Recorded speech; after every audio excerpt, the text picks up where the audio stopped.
and welcome. I am Heather Choate. I'm excited and grateful to be here with you in the Thriving Marriage Facebook group as we stream our Thriving Marriage podcast live. Today we're talking about how to turn an unwilling spouse into a willing spouse.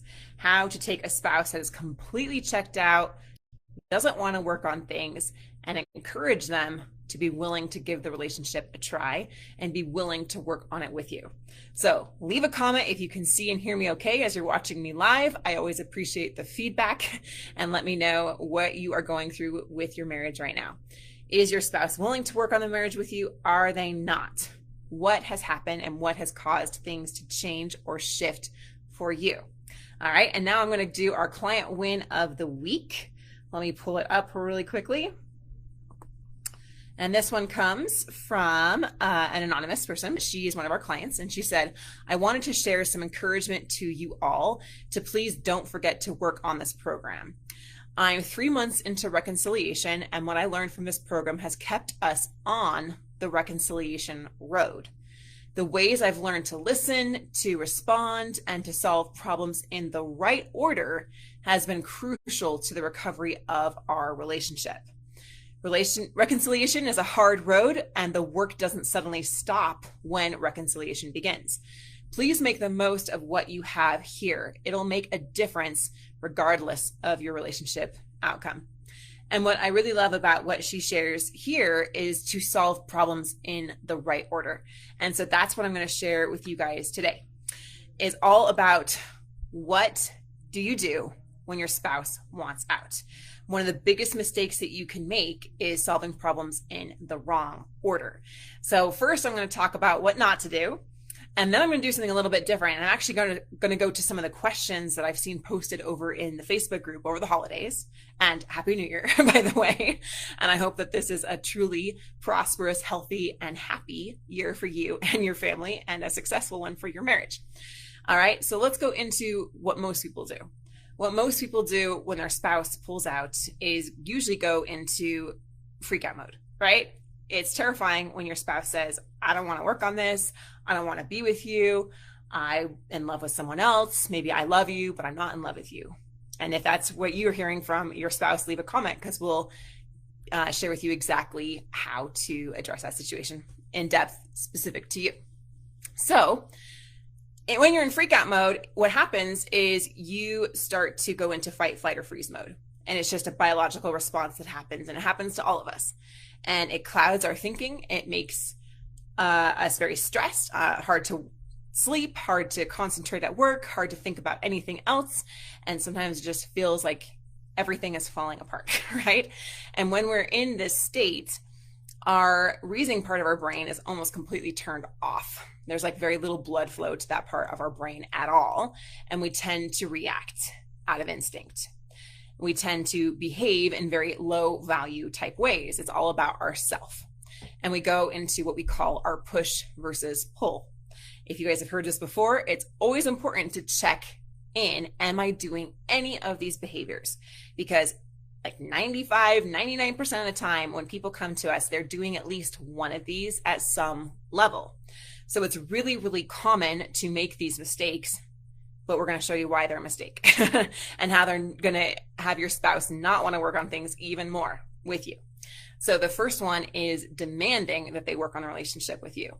You need to go to counseling. You need to change. You need to end the affair. You need to do this for the kids.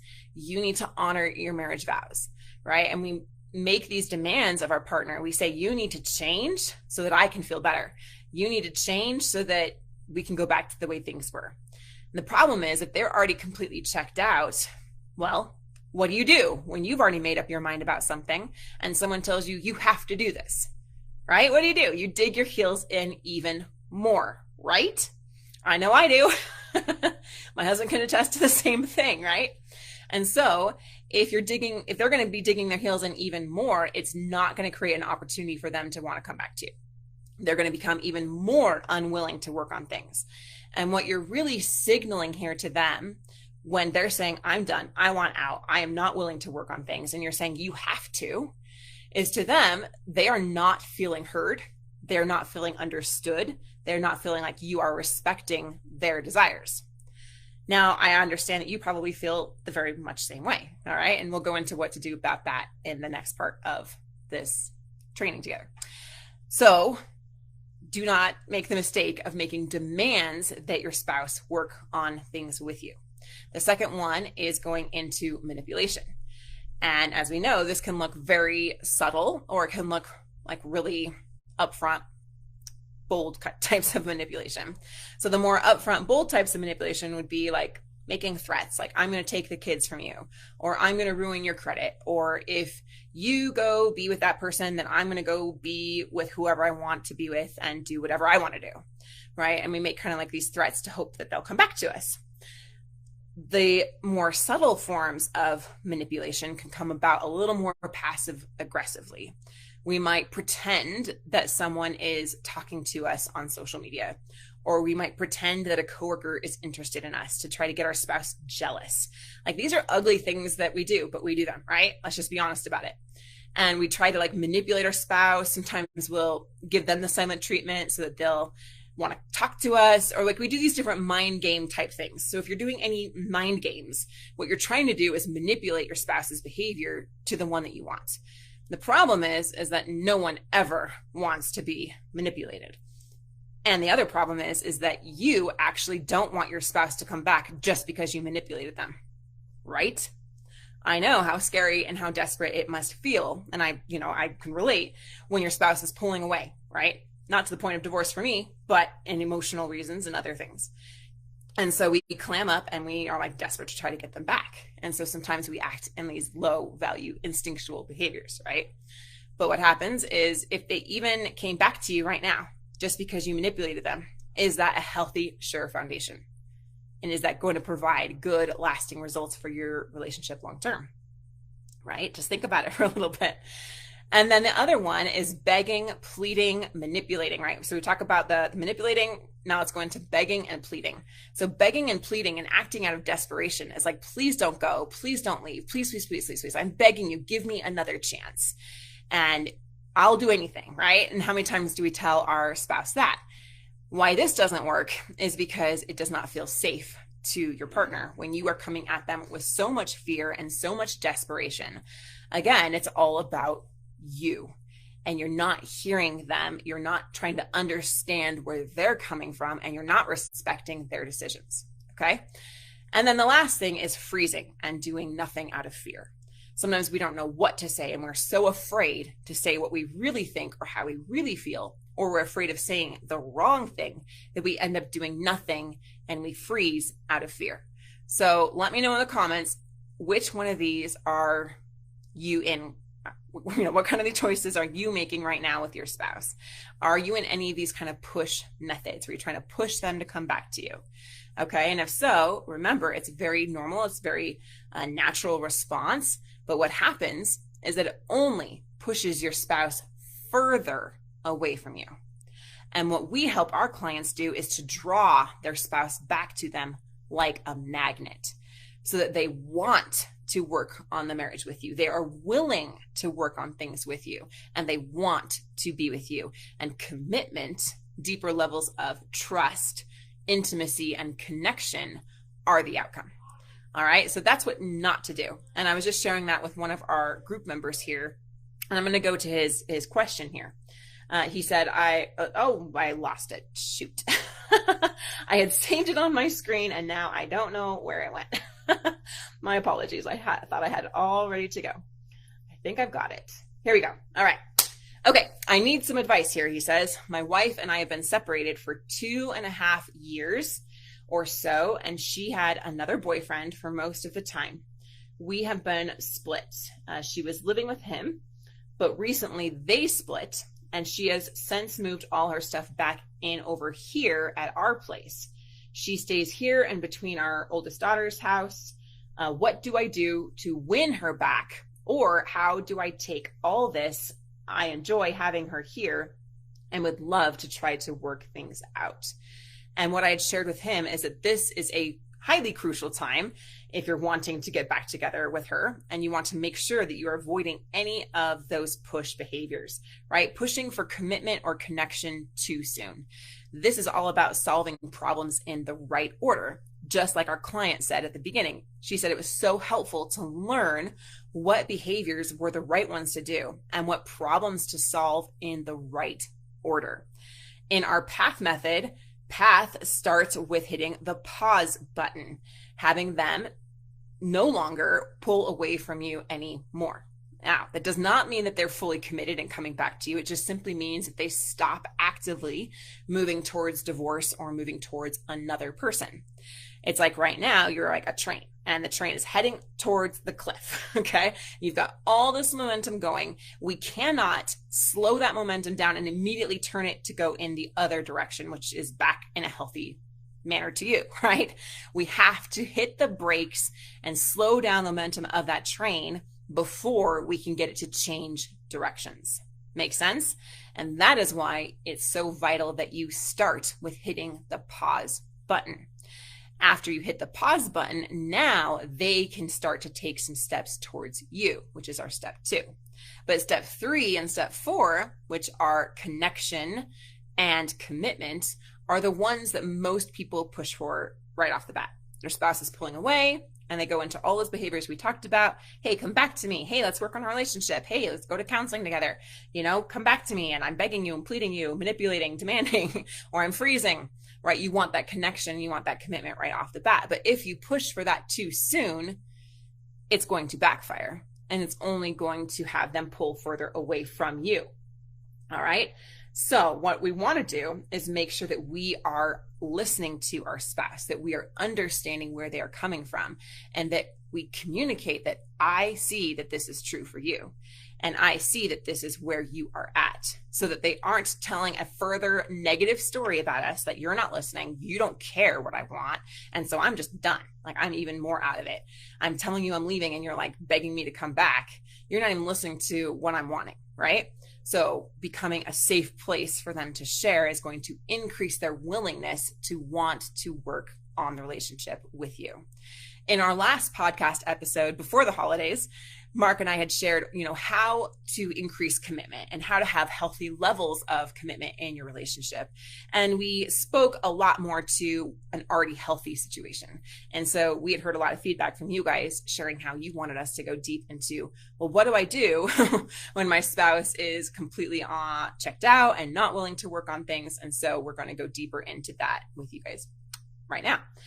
So we know that any of those behaviors are only going to push your spouse further away. It's only going to increase the momentum of the train towards the cliff. And that's not what we want, right?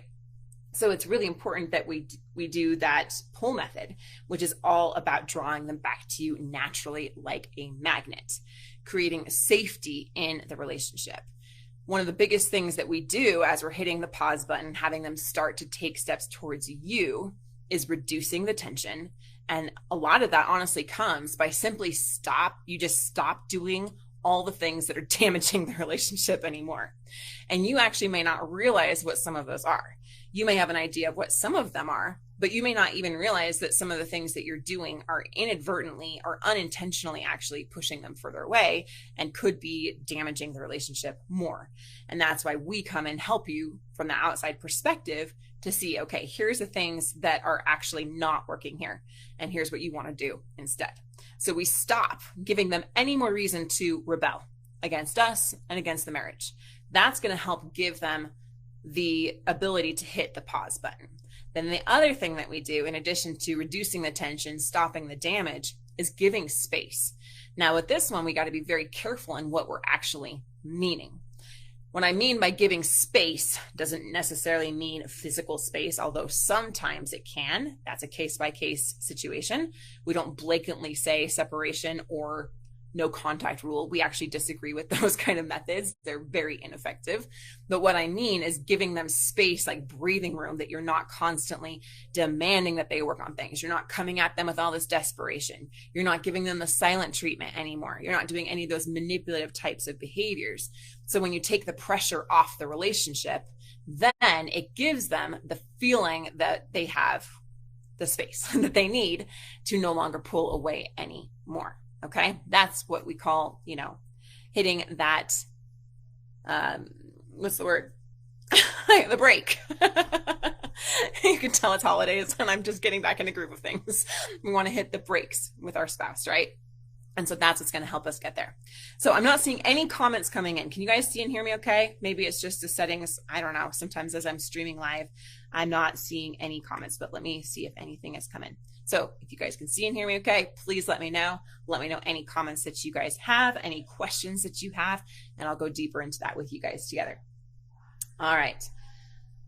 Now, the other element after we have created some safety, we've reduced the tension, we've stopped the damaging behaviors, we've created some space, is to increase understanding. And this is where you're going to show your spouse, I'm actually interested in where you're coming from. And that's going to shift things from the instinct of it's all about me and everything for me and protecting myself and my future and my heart, right? To I want to understand you and where you're coming from. In PATH, we used to call this step perspective because it is really important to gain perspective into what your spouse is thinking and how they're feeling and what's going on inside of them.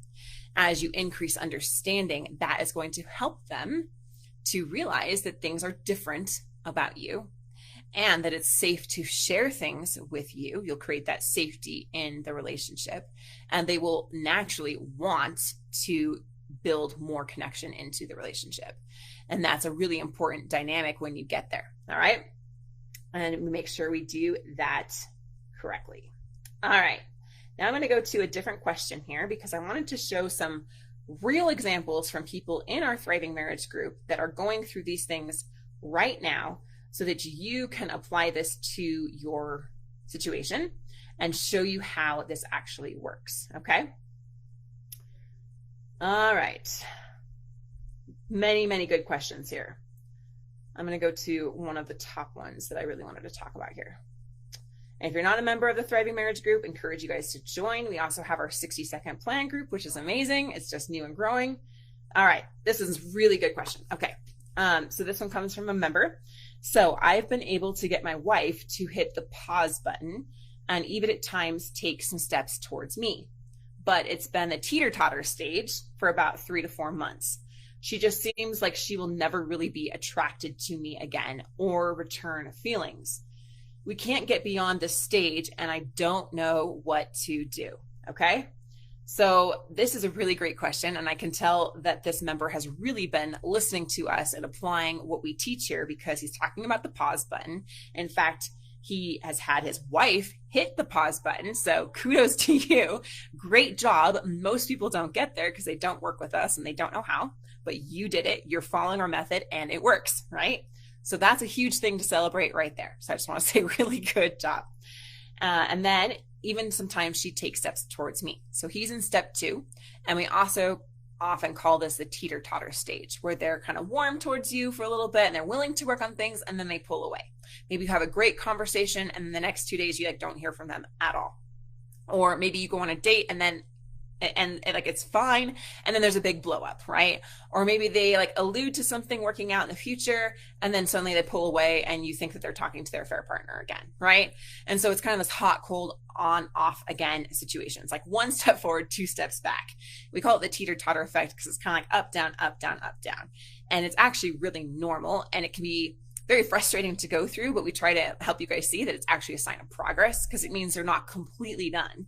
It means they're not completely checked out. It means that there's amazing opportunity for you to continue to develop the relationship and reconnect with them and reconcile fully. So my encouragement here is that they are willing to talk with you. They are willing to spend time with you. They're even willing to take some steps towards you, but there are still things that are going on. And I don't know what they are based on just a simple post that are preventing them from building those deeper levels of attraction, which is step 3, right? And to return those romantic feelings and the feelings of love and eventually the feelings of commitment where she's going to give you her heart fully again, right? And so those underlying issues need to be addressed. They need to be resolved. Perhaps there are lingering behaviors that are still damaging the relationship. Perhaps they're not because you have hit the pause button and they're continuing to take steps towards you. If those negative behaviors have stopped, that's really good. if you and your personal relationship are listening to this and you realize, oh, there are still some damaging or negative behaviors going on, then you definitely need to go back to step one and stop those, right? We've got to stop the damage. And then from there, you need to understand that those underlying issues can often be that there is a story or narrative that they have going on about you.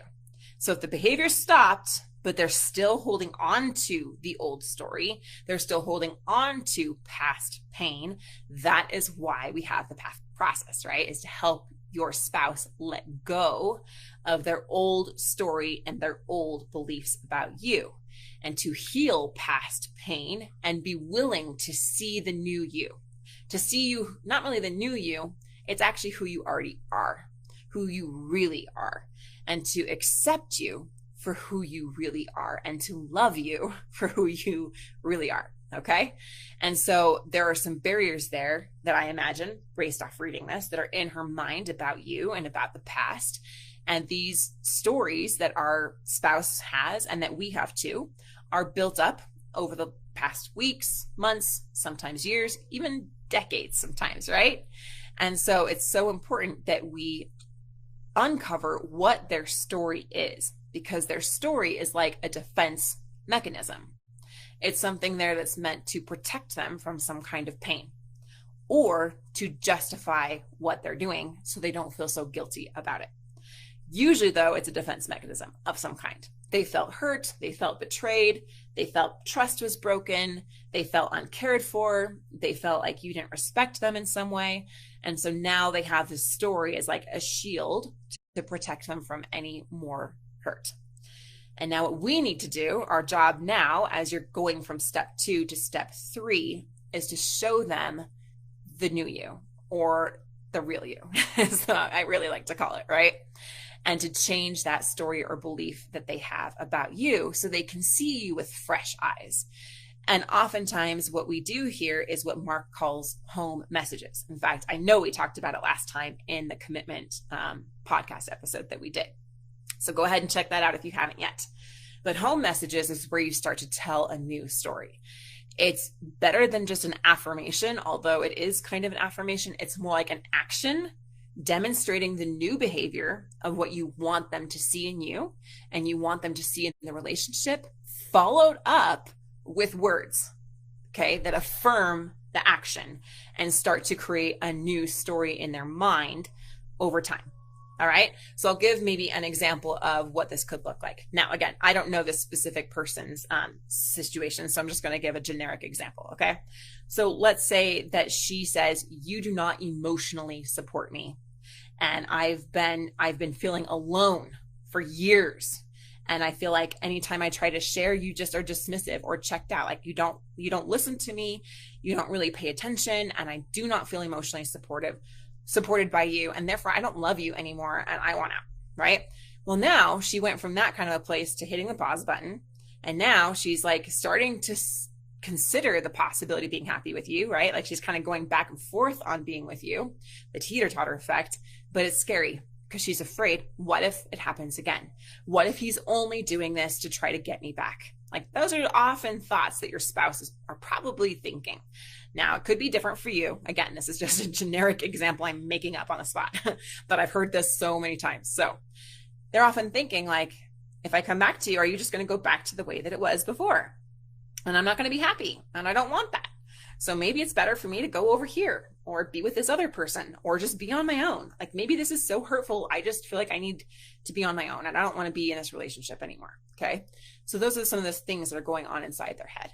And what you can do now at this stage in this hypothetical situation, right, is to demonstrate to her that you are emotionally supportive and that you are there for her, that this isn't a manipulation tactic to try to get her back. And that really comes down to a lot of understanding and taking the pressure off. It's saying, I just want to support you no matter what happens in the relationship. Regardless of where we go from here, I'm trying to be a better person. So I'd really like to understand where you're coming from. I'd really like to support you because I imagine this is really hard for you. It's hard for me too. And it's hard for the kids. And I would like to be more emotionally supportive. So you see, and then you demonstrate as they are expressing something that you are supportive of them with no agenda other than to simply understand and be that. And then as you are understanding and you listen to her and you show her, I'm listening to you now. I'm not on my phone. I'm not checked out or whatever the behavior was before. I'm truly listening. I'm not jumping in. I'm not getting defensive. I'm not arguing. I'm not building more tension into it, right? So she will see, oh, he is really listening to me now. He is really understanding. And after that, you'll say, it felt really good for you to share that with me. And I'm really grateful for the opportunity to become more emotionally supportive of you. And to learn how to be emotionally supportive. And as you continue to go over the next days and weeks, right, you continue to come back to that home message of, I want to be emotionally supportive of you. I am being emotionally supportive of you. I am striving to be emotionally supportive of you, right? And you don't do it like obnoxiously or unnaturally, but as it comes up, you just kind of reiterate the message that you want them to know and to feel about you. And over time, this new story will replace the old story that they had. Why? Because they actually want that. Otherwise, they wouldn't be so unhappy that they don't have it. And so when you start to demonstrate it, you actually have amazing opportunity here to reconnect with them and to help them let that old story go so that they can see you for who you really are. They can see you with fresh eyes, right? And they can believe that this is now true of you, and you create an entirely new reality. All right. So that is the process here, is really first uncovering, are there any lingering, damaging issues still going on that are preventing them from letting this go, preventing a deeper level of connection, preventing them from being willing to work on things with me. Okay. And if there are, then I need to change those, right? If you keep doing the same things, you're going to keep getting the same results. And often just by stopping doing the things that are hurting, so much progress is made. It's unbelievable. And then you start to do just a few new things in a new way, and it's really going to get their attention. And you solidify those in their mind and in their heart over time with consistency, and they will believe the new story about you. You create a whole new relationship together. Okay. They become willing to work on things. Willingness comes from a sense of trust, right? If we're willing to give someone a chance, if we're willing to have a conversation, there's an element of, I trust you to have this conversation. I trust you to work on this relationship. I trust you to go on that date. I trust you to approach this subject, right? And if they don't have that right now, we need to understand what is preventing that level of trust. Okay. So those are the suggestions there, is stopping the damage, uncovering what those underlying issues are. What is the story or the narrative that they're telling about you that's preventing them from having more willingness to go further in the relationship with you? And then 3, reiterating, creating a new story through home messages, which Marc Johnston, the head marriage coach here, my partner, created. And it's incredible. It's incredibly effective. And you guys know this that have tried it and seen the results yourself. I use it in my marriage all the time. And it's a beautiful thing because we are creators. You guys have to decide where you want to go. You cannot leave it all in your spouse's hands. You cannot just say, oh, they want out. Oh, that's it. There's nothing I can do. That is not, you cannot be further from the truth. You need to empower yourself and know that you have the opportunity to influence this relationship, not to control or change the other person, but to create together the relationship that you want to have. You're 50% of the equation. Okay. Now, the final part that I wanted to touch on here, as far as like the teeter-totter effect and how to have your spouse be more willing to go to the next level of a deeper level of, connection. And you talked about even attraction, right?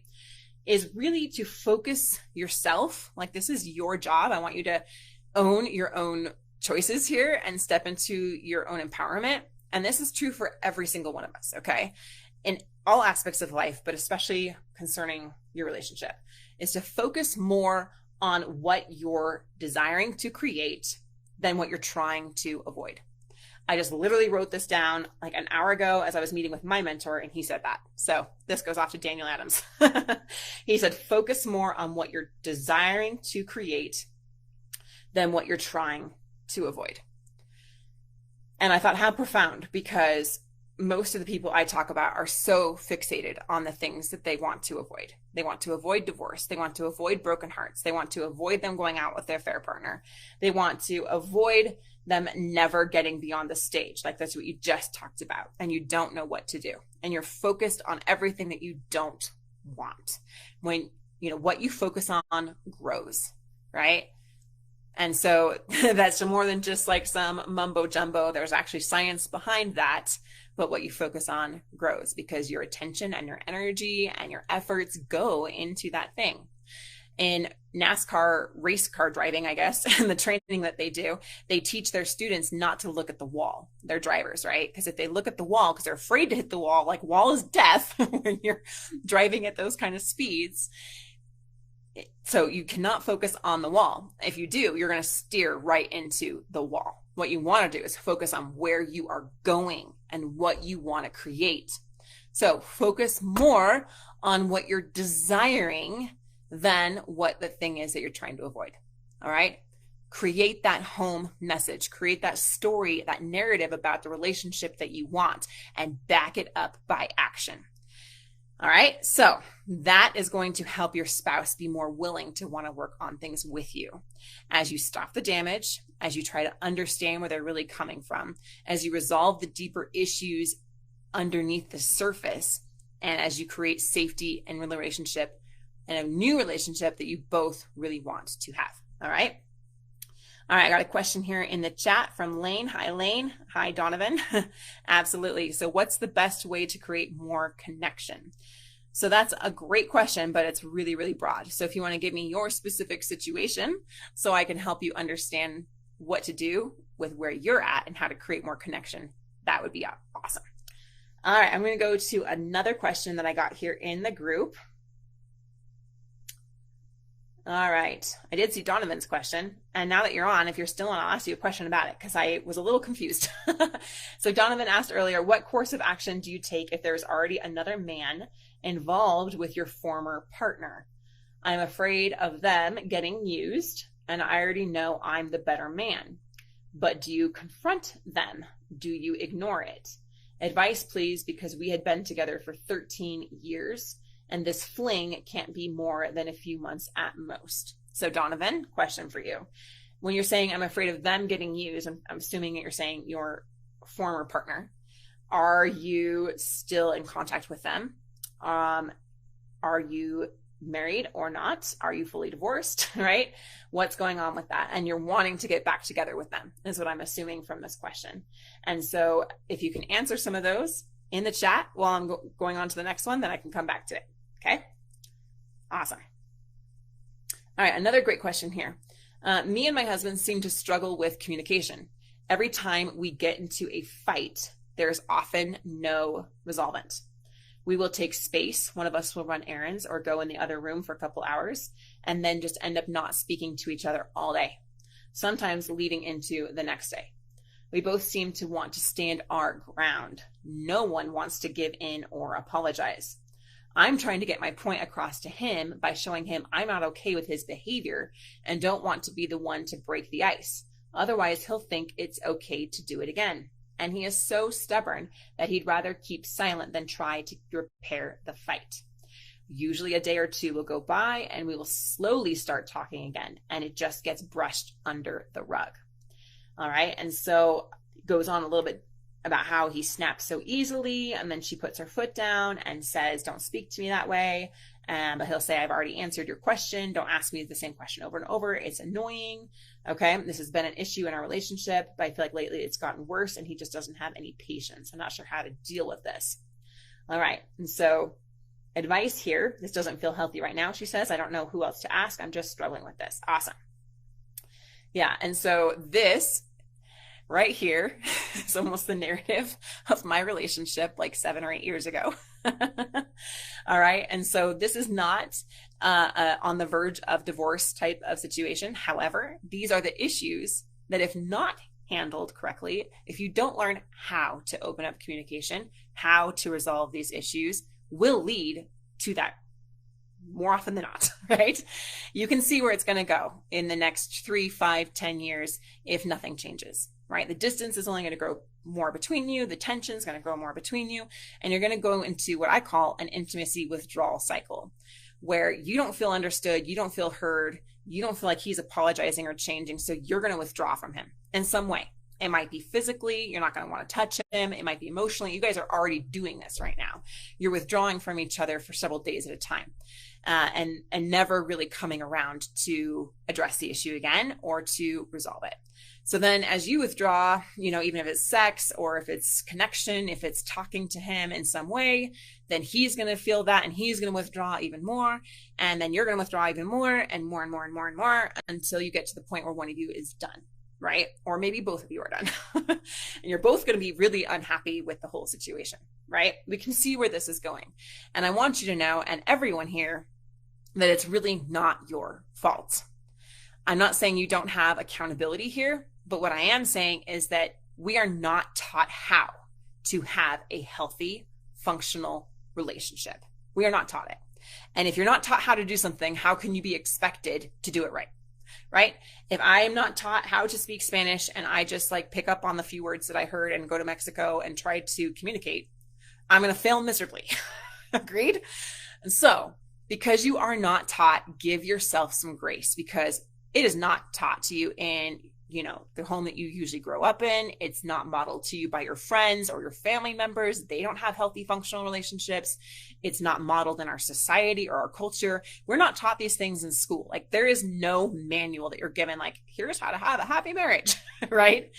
And so the good news is, though, is that even though they're not taught, we are here to change that, right? That is what High Thrive's mission, my personal mission, is all about, is helping save over 1 million marriages, because you can learn these skills. You can learn how to communicate. Right now, what you're doing, my friend, is you're dancing in what we call the drama triangle. Right now, the drama triangle is ruling your relationship. I'm not going to go super deep into that, but the drama triangle, in short, you can go and watch another podcast episode. We have several on them, on the drama triangle, like how to reduce tension and drama. I'll put it in the links in the comment below. Okay. Basically, though, you've got the victim, you've got the persecutor, and you've got the hero. And right now, from what I read here, he's acting as the persecutor. He's engaging in some really negative behaviors that you don't appreciate. And then you ask him to stop. And then he gets even more upset. So you're the victim because he's persecuting you in this case, right? And then neither of you wants to go to hero and rescue the relationship and try to restore things. So you're just kind of dancing round and round in this little tiny triangle, okay? That's where most relationships live. You're either in the hero mode, you're trying to fix things, you're trying to work on things, you're trying to make things better, you're trying to stop the persecutor, you're trying to tell him, hey, cut it out, leave the victim alone, right? This isn't good. All right, that's what the hero does. But the problem with the hero role is that eventually the hero gets burnt out because they're tired of fixing everything for everyone. And eventually they say, no one's helping me. And they'll either turn to victim, oh, woe is me, no one ever helps me. Or they'll say, I've had it enough. And they'll go to persecutor and they'll say, this is how it's going to be. Boom. They've laid down the law. My will is done, right? That's what the persecutor does, saying this is my way and this is how things are going to be. And they'll manipulate, and all the different roles are actually a form of manipulation because you're trying to manipulate what the other person's behavior is. And these are things that we learn from our parents, from others, from society. And it's modeled in every single drama show out there, right? But it's never what leads to a healthy, functional relationship. So we have to learn how to get out of that, how to address the issues that are there that need to be addressed in a healthy manner. One of the things that we do is to help you have effective conversations. And that can look like framing the conversation beforehand. So it's not just, I think I read that you do it sometimes in the car, right? You're running errand. Okay. That's how you cool off. Well, anyway, wherever you are, is that it's just kind of happening in the moment, right? It's just a responsive type thing.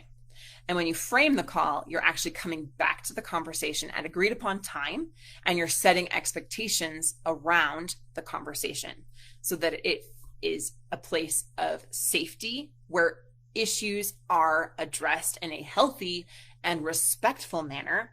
And any of the damaging behaviors, any of the drama triangle behaviors are not allowed. And if you need more help with that, I encourage you to get outside help, because often a mediator or a coach like us, like here at High Thrive, will help you on how to have those kind of conversations. Because right now he's not willing to talk about things. He's willing to throw it back in your face and make it even more difficult for you to even approach the subject, is what I'm gathering here, right? So we want to reduce that tension. We want to eliminate the negative behaviors. We want to create healthy boundaries around how to solve issues, how to address when, this behavior that you did really hurt my feelings, and I would like to repair it, because what I want, remember, focus more on what you want and what you desire. What I want is for us to be kind and to be respectful of each other. I want to feel like I have a voice. I want to feel like we're a team and we work through our problems, that we don't just sweep them under the rug and ignore them. And I want to feel safe and happy and connected in the relationship. What would you like to see in the relationship? What are the things that are important to you? What do you value? What would you like to create going forward?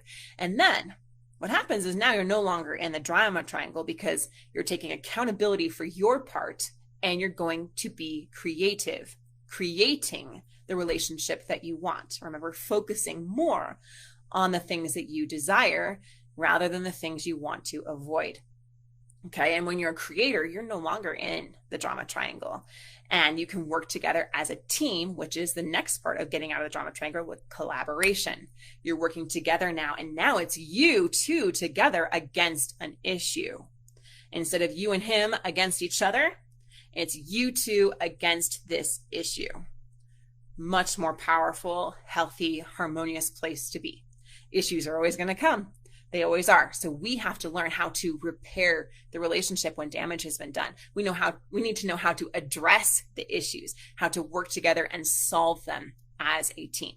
All right. Gottman talks a lot about that. John Gottman, powerful, amazing researcher, talks about the 5 things it takes, and repair and heal and be able to solve and address issues are at the very top of his list, and the top of our list too, because it's important. So as you do that, and as you create more health and function in the relationship, they will be more willing to work on things together with you, because it actually works and you're actually solving things instead of sweeping them under the rug and having more and more of that intimacy withdrawal. Okay.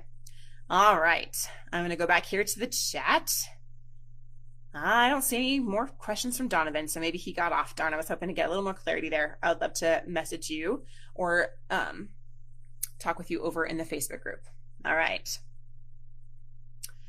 All right, Stuart, is there any hope for a relationship with someone with bipolar disorder? I've tried everything, but I feel it just makes things worse. So, Stuart, the short answer is yes, with some qualifications. Of course it is. And I know people personally with this disorder, and I understand how dysfunctional it can be. At the same time, to give them grace that this is something that is a disorder, right? It is like having a disease, right? It's like having cancer or something.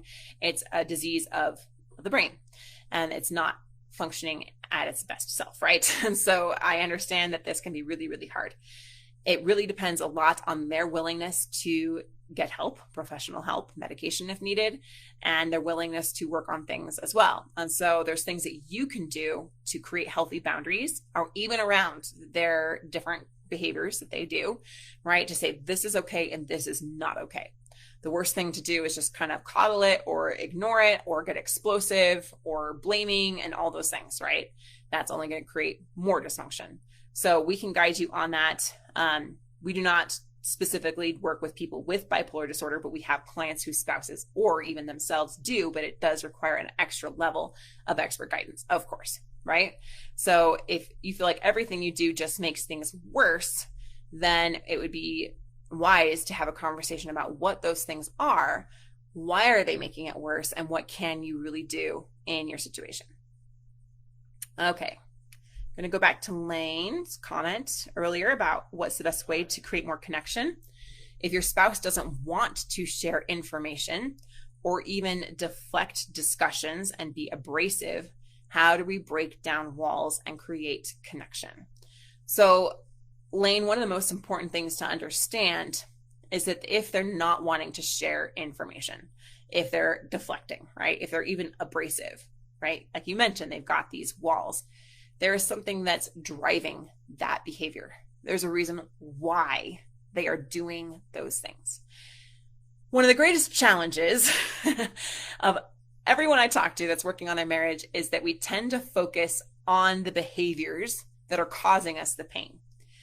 Okay, we tend to focus on the affair that they're having, or why he is being, reluctant with sharing information, why he's deflecting discussions, why he's being abrasive, because that is what is hurting us, is their behavior. But what we do as coaches is help you go beneath that, because that is actually the symptom. Okay, so you're wanting to create more connection. You're wanting to kind of break down those walls. Well, the first thing we got to do is go back to the path method, right?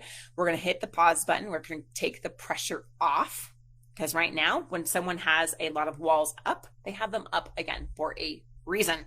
So we're going to take the pressure off and create some safety and understanding in the relationship. Then from there, after that problem has been solved in the right order, okay, make sure we always solve them in the right order. Then we're going to look at the underlying reason of why this is actually happening. What is driving that behavior? What is driving secrecy, deflecting, abrasiveness? What is going on underneath that? And whenever we see these kind of behaviors, almost always there's a deep fear at the root of it. They're afraid of something. And so that is what we will help you uncover, because I don't know what it is. I can't just say it because it's so specific to you and your spouse, right? And so really going deep into that to understand what that is. And then when we understand what that is, then we can address it properly. And that is how you're going to start to break down the walls.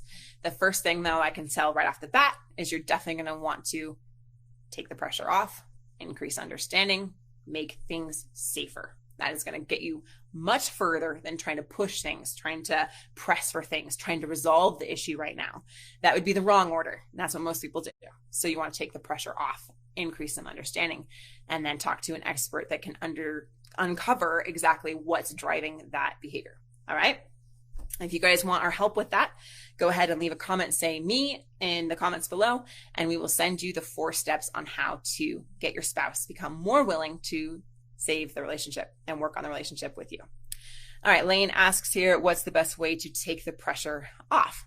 So that's going to be anything right now that's pushing them further away, right? That's going to be demanding. It's going to be the manipulating. It's going to be the begging, pleading, desperation, or the freeze mode. Those are the main things that happens that are putting pressure on the relationship, right?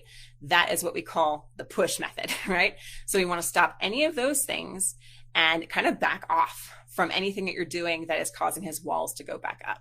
That I don't know specifically for you what that could be. What I see from a lot of people, though, that might be checking on his phone, following up on where he's at, because you're insecure. You don't know why he's hiding things, and you don't know why he's being deflective, and you don't know why he's being abrasive. And so oftentimes we'll try to find out. That's going to only cause the walls to go up more, and pressuring him to work on things, pressuring him to solve the issues, pressuring him to do anything at this point is only going to push him further away and cause the walls to go up higher. So taking the pressure off is going to be stopping any of those behaviors, increasing understanding, right? I understand that you need some space here. I understand that you don't want to talk about this. I can respect that. Can you feel the difference when you approach your spouse that way versus maybe how you have been? Right? I can see that for you, this is something you're not comfortable with, and I can respect that. And you just kind of take the pressure off, right? You can feel it when you do it. You actually feel better in a lot of ways, right? And they will feel it, and they will feel like they have space now that they don't have to keep trying to get away further from you. Okay? All right, reading the question here. Gotcha. Don't specifically pressure to work on things, because she has been against working from beginning of process. Yeah, exactly. Yeah, so whatever it is that the behavior is that's causing the walls to come up, take the pressure off of that. And anytime that you do have interactions, increase some level of understanding. Okay? All right, awesome. So thank you guys for joining me today. I honor you. When your relationship is struggling, I know how challenging that can be. But again, I really want you to focus more on where you want to go. Focus on what you are desiring more than what you are avoiding. When you make that kind of shift, you will find an inner sense of calmness, even in the midst of this storm, right? And as you go through all those different phases, your spouse pulling away, to them hitting the pause button, to them taking steps towards you, but going into the teeter-totter mode, right? You will feel a level of calmness because you are now fixated on where you want to go rather than looking at the wall and where you don't want to go. That's going to lead to a crash, right? So choose to empower yourself. Choose to see that you have the ability to create the relationship that you want. You do. No one else does. Only you get to decide that. And then be willing to explore things. Be willing to look at, okay, where might I be pushing them a little more? A little too much, and where could I back off, take the pressure off, and increase some understanding? How could I build a deeper level of connection with where we're at right now? How can I make things more safe for my partner? And then if you want more help with this, I encourage you to get guidance from us or another expert, but we are the ICU for marriages, just got to say it. And we can help you guide through every single step along the way from where you are to where you really want your marriage to be. As you guys know, we've helped tens of thousands of couples now to save their marriage. But this is important for you and your marriage alone, because I know how sacred and important your relationship is and how sacred and important marriage is. So focus on where you want to go and decide where you want to go. And when you do, the how will show up. Your most important job is to focus on yourself and where you want to go. And then the rest will unfold exactly as it's meant to. So thank you guys for joining me today. And go ahead and leave a comment if you want to get our free marriage assessment call with one of us. And we will help you uncover exactly what's going on with your spouse and where you need to go from here to successfully restore your relationship so that you aren't just chasing after them. They're actually the one that's wanting to be with you, that they're chasing after you, that they're willing to work on things with you. All right. Thank you guys so much for joining me, and we will see you next time. Thanks. Thanks for listening to The Thriving Marriage, your A to Z blueprint for not just surviving marriage, but thriving. Until next time, my friends, thrive on.